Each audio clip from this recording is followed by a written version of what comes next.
sunrise, and you think how fun it is. To be honest, there's more hardship on the mountain than fun. So for this reason, please go knowing that there'll be more hardship than fun, and prepare yourself even mentally, especially at base camp. That is the camp from which you will attempt to summit the mountain. Especially, I'll talk about Barafu camp. Mount Kilimanjaro has many routes, which all converge at Barafu camp. And you find that Barafu camp is a huge, huge camp stretching for kilometers. So it is actually like a town that spreads endlessly. And the worst thing about it is that it has no water. It has a dry camp. It is what is called a dry camp. So Barafu has no water. It is a dry camp. Even the water you drink has to be ferried on the head by porters from the previous camp. So this is very challenging because even at this point, the oxygen is very thin. And because of that, there's no water for bathing. So you'll need to know, you'll need to survive at base camp without water for bathing. And because of the hardship there, it's largely a resting camp. Because you sleep just for a few hours, attempt the summit, push, and descend. So you don't really get to sleep there, but the only consolation is when you're at base camp, you're very near your target of going to the summit of Mount Kilimanjaro. Keep going. If you like your own personal space, I'm sorry, when you get to Mount Kilimanjaro, it will be crowded. Even if you have a private guide and you're not in a public group, you will still crowd on the trail. You will still share facilities like toilets. You will still share camping space. So just be ready and know that on Mount Kilimanjaro, you may not enjoy your privacy as you thought. You may also have some noisy neighbors. You just learn to deal with them, ignore them, and do your thing. Remember, what took you to Mount Kilimanjaro is to attempt to summit that mountain.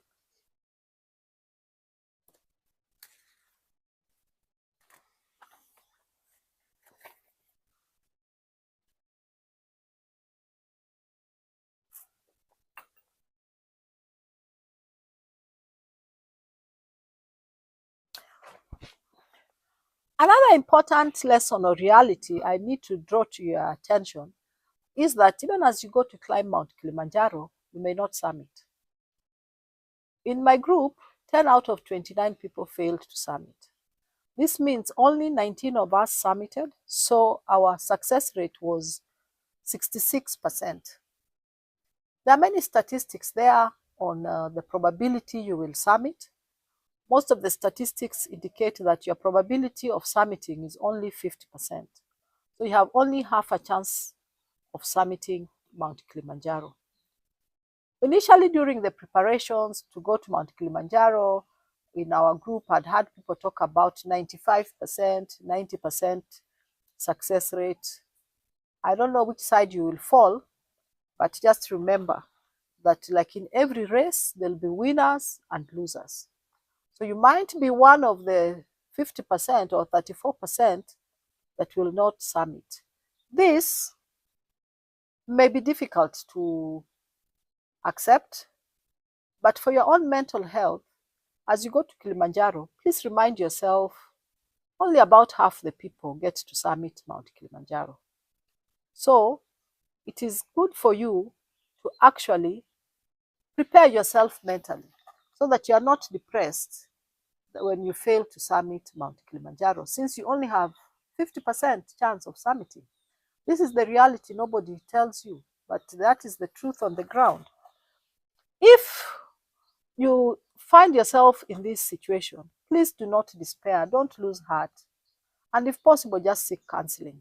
I know there are many people who will come from another continent, maybe America, Europe, Asia, to Tanzania to try and climb and summit Mount Kilimanjaro. Maybe you have sold your car, you have sold your house, or you've even sold your land, or you've withdrawn your retirement savings in the hope in your lifetime you will be able to climb the highest mountain in Africa and the highest freestanding mountain in the world.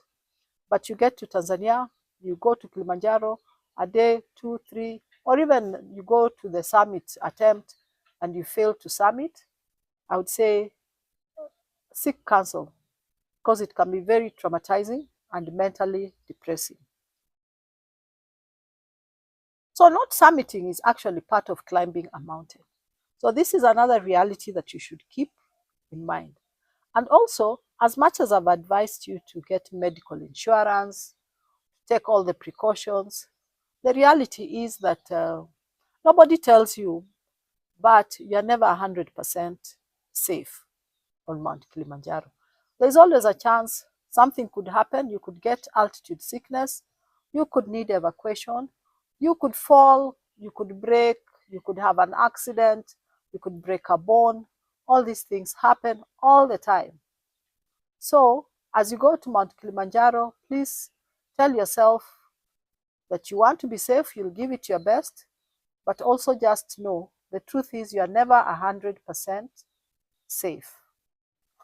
There's always danger somewhere, but do what you can. Get your medical insurance, train your lungs, train your legs, do everything you can do. But remember, ultimately only about half or 50% will summit the mountain.